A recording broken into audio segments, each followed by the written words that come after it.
तो मैं लेखराज आपका सभी का तहे दिल से स्वागत करता हूँ, आदाब करता हूँ, नमस्कार, सत श्री अकाल। और जितने भी हमारे देश के कोने-कोने से हमारे लीडर्स लोग, हमारे डिस्ट्रीब्यूटर लोग, हमारे बीडीसी ओनर, हमारे फ्रेंचाइजी ओनर जुड़ चुके हैं, सभी का मैं यहाँ पर वेलकम करना चाहूँगा। तो आगे चलते हैं केवाईसी के बारे में। जैसा मैंने बताया था कि केवाईसी क्यों इम्पोर्टेंट होता है, केवाईसी होता क्या है? और दोस्तों जैसा आपको पता है कि गवर्नमेंट गाइडलाइन आ चुकी है डायरेक्ट सेलिंग के लिए, तो इस पर गवर्नमेंट ऑफ इंडिया की गाइडलाइन के अनुसार आपका केवाईसी होना ज़रूरी होता है। आपको पता होगा अगर आप पेटीएम से पेमेंट ट्रांसफर करते हैं, अमेज़न से करते हैं, गूगल पे से करते हैं, फ़ोन पे से करते हैं, तो वहाँ पर भी आपका केवाईसी लगता है।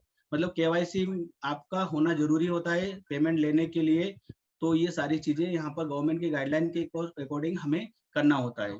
तो हम जानते हैं धीरे-धीरे करके कि केवाईसी होता क्या है। जनरली लोगों को समझ में आता है कि हमने आधार कार्ड अपडेट कर दिया, पैन कार्ड अपडेट कर दिया, इट मीन्स ये कि आपका केवाईसी हो गया। तो ऐसा नहीं होता है फ्रेंड्स, यहाँ पर केवाईसी के अंदर बहुत सारी चीज़ें आती है।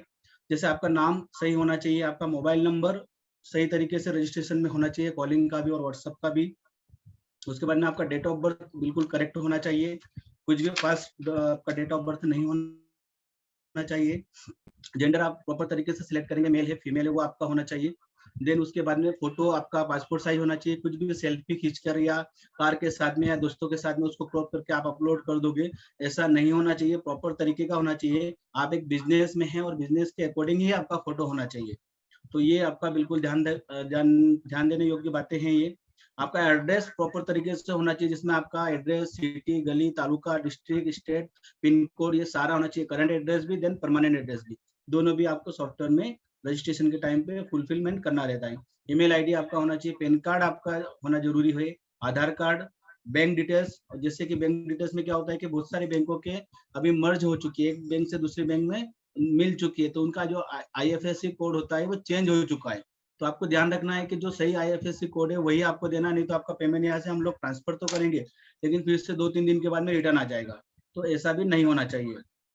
तो उसके बाद में नॉमिनी डिटेल्स आपका डालना जरूरी है। मेजरली जो लोग रजिस्ट्रेशन करते हैं नॉमिनी डिटेल्स नहीं डालते हैं, तो नॉमिनी डिटेल्स एंड रिलेशन उसमें रखना आपका जरूरी होता है।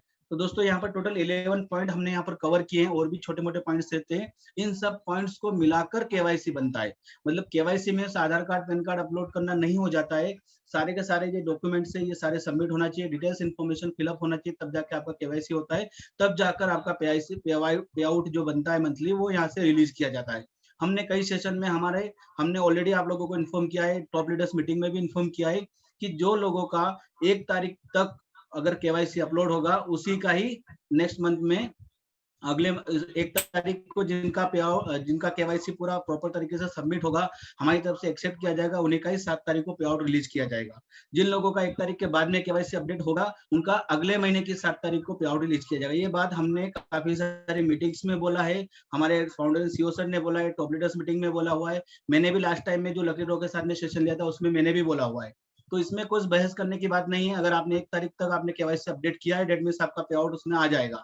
अगर आपका रिक्वेस्ट जो है एक्सेप्ट नहीं हुआ है, रिजेक्ट हुआ है, तो भी आपको केवाईसी दोबारा करना जरूरी होता है। हमारी टीम उसमें आपको हेल्प करेगी।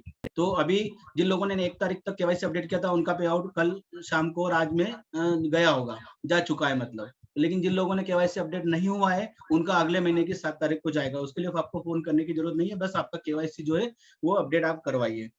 तो आगे चलते हैं कि केवाईसी करना कैसे है, हाउ टू अपडेट केवाईसी। ये जो अभी मैं आपको ट्रेनिंग यहाँ पर दे रहा हूँ, ये पूरा मोबाइल व्यू रहेगा।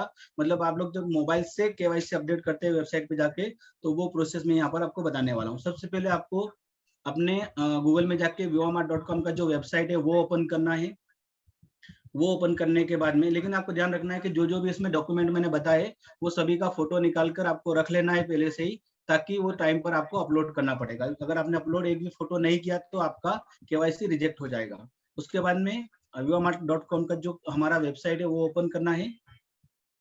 उसको ओपन करने के बाद में आपको यहाँ पर 3 ऑप्शन आएंगे। तो सेकंड नंबर का जो ऑप्शन है आईडीएस लॉगिन का, वहां पर आपको क्लिक करना है। उसको क्लिक करने जैसे ही आप क्लिक करेंगे, तो नेक्स्ट पेज जो ओपन हो जाएगा, वो आपको आईडीएस लॉगिन का जो डिस्ट्रीब्यूटर लॉगिन होता है वो पैनल आ जाएगा। तो इसमें क्या-क्या डिटेल्स आपको भरना है, सबसे पहले आपका विवामार्ट का जो आईडी है वो आपको यहाँ पे अपडेट करना है। उसके बाद में पासवर्ड जो आपने बनाया था वो यहाँ पे डालना है। फिर इसमें कोड दिख रहा है आपको न्यूमेरिक में, वो कोड डालना है। टिक मार्क के ऊपर आपको क्लिक करना है, देन लॉगिन कर देना है। ये सारी इन्फॉर्मेशन आपको यहाँ पर फिल करके लॉगिन पे सबमिट करना है। जैसे ही आप यहाँ पर लॉगिन करेंगे तो नेक्स्ट जो विंडो आएगी आपको वो बता देता हूँ मैं। ये डिस्ट्रीब्यूटर लॉगिन पैनल इस तरीके से दिखेगा आपको। यहाँ पर पूरा आपका होम पेज आ जाएगा। होम पेज के जस्ट लेफ्ट साइड में आप देखेंगे जैसा कि क्लिक हियर यहाँ पे दिया हुआ है, एरो का साइन दिया हुआ है, मैं कर्सर से भी आपको दिखा रहा हूँ। ये जो 3 लाइनें यहाँ पर दिख रही है इस पे आपको क्लिक करना है। क्लिक करने के बाद में आपको इस तरीके से आपका पेज ओपन हो जाएगा जिसमें होम, पर्सनल, नेटवर्क सारी चीजें दिखेगी। तो अभी हम लोग ज्यादा बाकी की डिटेल्स पे नहीं जाएंगे, हम लोग यहाँ पर देख रहे हैं कि केवाईसी कैसे अपलोड करना है यहाँ पर। तो ये पर्सनल पे आप जैसे ही क्लिक करेंगे, जैसे हमने एरो दिया हुआ है, जैसे आप पर्सनल पे क्लिक करेंगे तो पर्सनल डिटेल्स यहाँ पर खुल जाएगी जैसा एरो में दिखाया गया है। इस पर्सनल डिटेल्स पे आप जैसे ही क्लिक करेंगे तो इस तरीके का आपको विंडो ओपन हो जाएगी जिसमें आपका डिस्ट्रीब्यूटर आईडी रहेगा, डेट ऑफ ज्वाइनिंग रहेगा जब आप रजिस्ट्रेशन करते हैं, उसके बाद में डेट ऑफ बर्थ आपका आ जाएगा यहाँ पर, ये इन्फॉर्मेशन आपकी पर्सनली रहेगी। नेक्स्ट हम जैसे ही क्लिक करेंगे उसके बाद में यहाँ पे मेल फीमेल का ऑप्शन आएगा, तो आपको मेल फीमेल जेंडर जो है आपका वो सिलेक्ट करना है। मैरिटल स्टेटस आपका मैरिड है, सिंगल है, जो भी यहाँ पे डाल देना है। उसके बाद में नंबर ऑफ फैमिली यूजर्स है वो डाल देना है। नॉमिनी नेम, तो यहाँ पर आपका नॉमिनी नेम है उसका रिलेशन डालना जरूरी होता है। आप नॉमिनी नेम में अपना वाइफ का नाम डाल सकते हैं, सिस्टर का, ब्रदर का, बच्चों का, किसी का भी डाल सकते हैं। देन उसका रिलेशन यहाँ पर सिलेक्ट करना जरूरी होता है। नॉमिनी रिलेशन, नॉमिनी और का करना क्यों जरूरी होता है, जैसे आप बैंक में गए तो अभी कंपलसरी कर दिया गया है बैंकों में भी कि आपको नॉमिनी का नाम देना जरूरी होता है। सपोज कीजिए कि आप अगर नहीं रहे तो आपका पूरा का पूरा बिजनेस आपके नॉमिनी को ट्रांसफर हो जाएगा, लेकिन अगर यहाँ पर नॉमिनी का नाम ही नहीं रहेगा तो फिर वो आपका बिजनेस कैसे ट्रांसफर होगा। तो ये जो फैसिलिटी है ये काफी जरूरी हो जाती है कि आपके बाद में आपका जो नॉमिनी पर्सन होगा, आपका बेटा होगा, बेटी होगी, आपकी वाइफ होगी, वो आपका बिजनेस पूरा हैंडल करेंगे और जो भी इसका इनकम आएगा डायरेक्टली उसको मिलेगा। तो ये बेहद जरूरी हो जाता है नॉमिनी और उसका रिलेशन। नेक्स्ट पे हम लोग यहाँ पर आगे बढ़ेंगे। उसके बाद में आ जाता है एड्रेस डिटेल। तो जो डिस्ट्रीब्यूटर का है उसका एड्रेस डालना जरूरी होता है। उसका हाउस नंबर कितना है, उसका स्ट्रीट नंबर कितना है, उसका लोकेलिटी क्या है, उसका लैंडमार्क क्या है, सिटी कौन सा है, डिस्ट्रिक्ट कौन सा है, स्टेट, पिन कोड, ये सब चीज डालना बेहद जरूरी हो जाता है। साथ में ईमेल आईडी, क्योंकि हम लोग आपको जो कम्युनिकेशन करेंगे, जो हम लोगों को आपको कुछ भेजना रहेगा, यहाँ से आपको प्रोडक्ट यहाँ से भेजना रहेगा, तो वो सारी चीजों के लिए आपका एड्रेस कंपलसरी होता है। तो ये सारी चीजें भी आपको ध्यान में रखकर ही डालना जरूरी है। तो यहाँ पर आपका एड्रेस डिटेल्स और मेल आईडी यहाँ पर सबमिट हो जाता है। उसके बाद में ऊपर से आपको एरो दिख रहा होगा ब्राउज करके, तो यहाँ पे आपको सेल्फ पासपोर्ट साइज जो फोटो है वो ब्राउज करके यहाँ पर आपको यहाँ पर अपलोड करना है। और फोटो ऐसा होना चाहिए, ऐसा नहीं होना चाहिए कि आप कहीं पानी में बैठे हो, झरने पे बैठे हो, समुद्र में बैठे हो, उधर का ही फोटो डाल दिया आपने। प्रॉपर तरीके से एक जो बिजनेसमैन होता है, जो एक तरीके का आईडी कार्ड के ऊपर आप यूज करते हैं, पासपोर्ट साइज फोटो जो होता है वो ही आप यहाँ पर डालें, ताकि प्रॉपर तरीके से सूट में या फॉर्मल ड्रेस में होना चाहिए। इस तरीके का फोटो होना चाहिए, क्योंकि यही फोटो आपका जो आईडी जनरेट होता है सिस्टम के थ्रू, उस आईडी में भी शो होता है। अगर यहाँ पर आपने रॉन्ग फोटो अपलोड कर दिया है तो वहां पर भी आपका आईडी में भी रॉन्ग फोटो आपका दिखेगा। उसके बाद में नेक्स्ट इन्फॉर्मेशन पे आते हैं, बैंक इन्फॉर्मेशन। ये बेहद जरूरी हो जाता है, क्योंकि अगर आपने बैंक डिटेल ही सही नहीं फिल किया है तो आपका पे आउट कैसे हम लोग यहाँ से ट्रांसफर करेंगे। हम लोग आपका पे आउट देना चाहते हैं टाइम पर, लेकिन अगर आपका बैंक डिटेल ही रॉन्ग आता है तो यहाँ पर फिर हम आपका पे आउट नहीं छोड़ पाते हैं।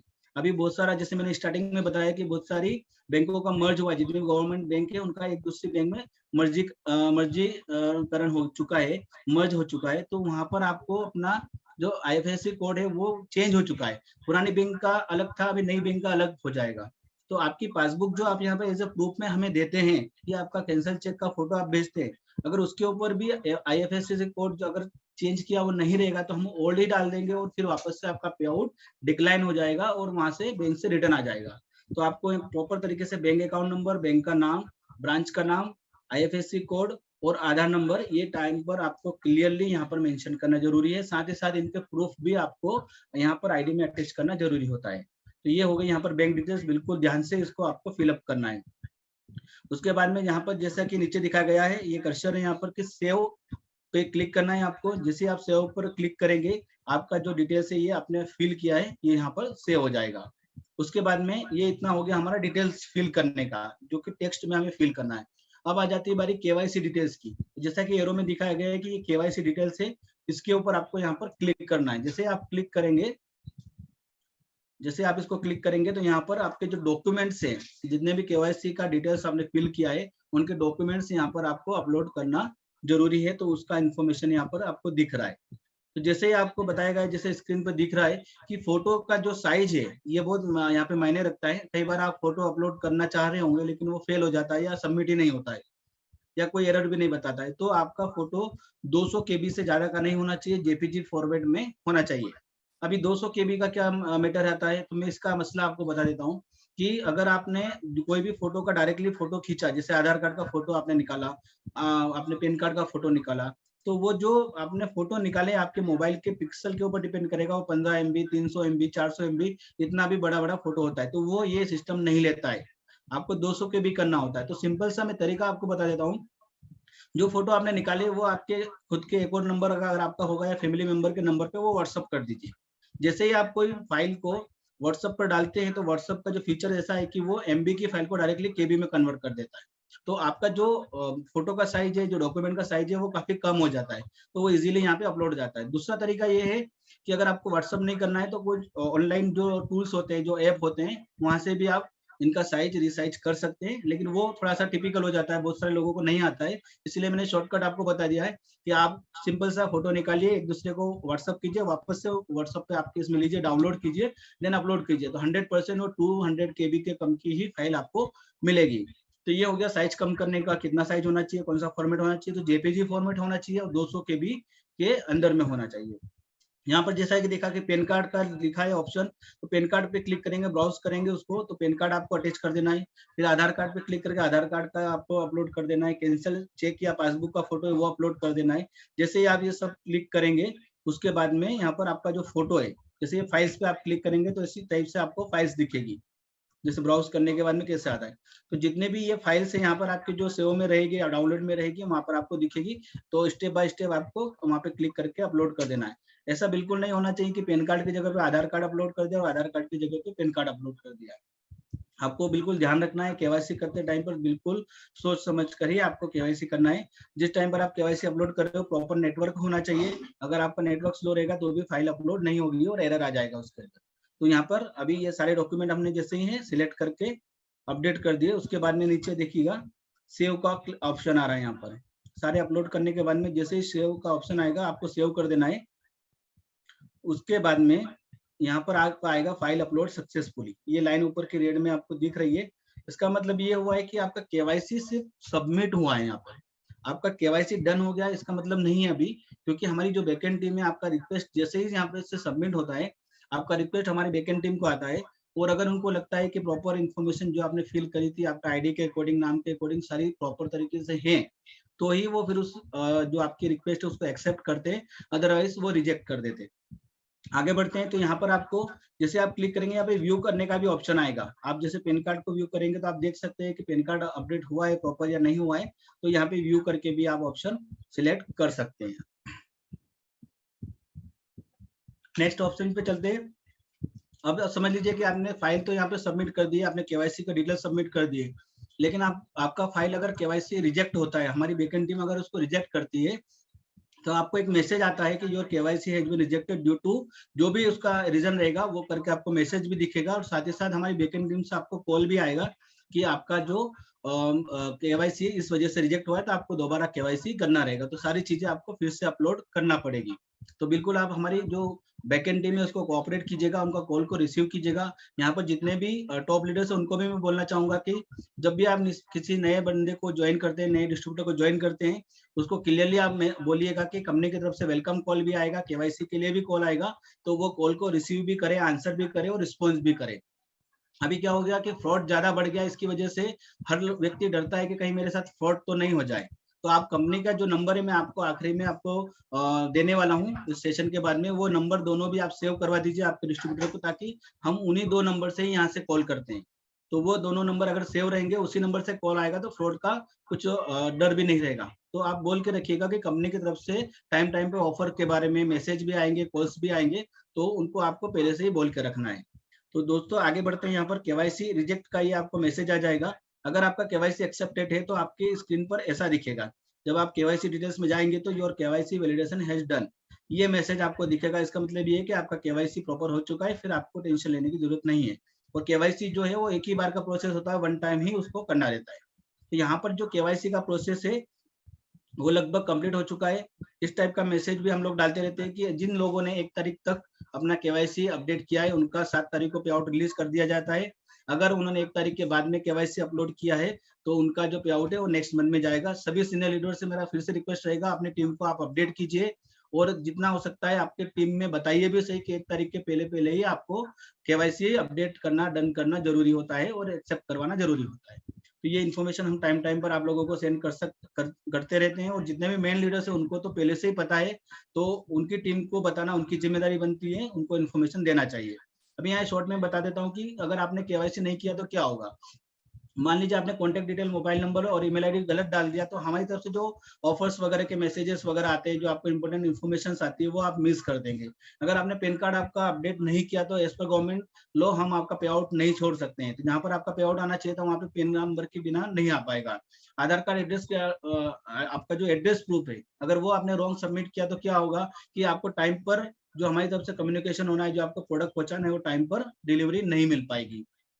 बैंक डिटेल्स अगर रॉन्ग आती है तो क्या होता है, आपका पे आउट ही कहीं किसी दूसरे अकाउंट में चला जाएगा या आपका पे आउट किसी और ने यूज कर लिया जाएगा, या बहुत सारे इसमें चांसेस रहते हैं। तो आपको बैंक डिटेल, आपको जो बैंक डिटेल आपने दी हो प्रॉपर तरीके से देना जरूरी होता है। नॉमिनी डिटेल्स का मैंने बता दिया है कि आपके बाद में आपकी फैमिली मेंबर जिसको नॉमिनी आप बनाएंगे वो आपका बिजनेस पूरा हैंडल कर सकता है। उसका जितना भी इनकम, चालू इनकम रहेगा, वो आपका ले सकता है। ये सारे के सारे जो गवर्नमेंट की गाइडलाइन है उसके हिसाब से हमने बनाया हुआ है। तो गवर्नमेंट की गाइडलाइन को आपको भी फॉलो करना कंपलसरी हो जाता है। अगर आपका केवाईसी नहीं है तो फिर आपका पे आउट किसी भी कीमत पर रिलीज नहीं किया जाएगा इस पर गवर्नमेंट गाइडलाइन, तो ये आपको फॉलो करना है।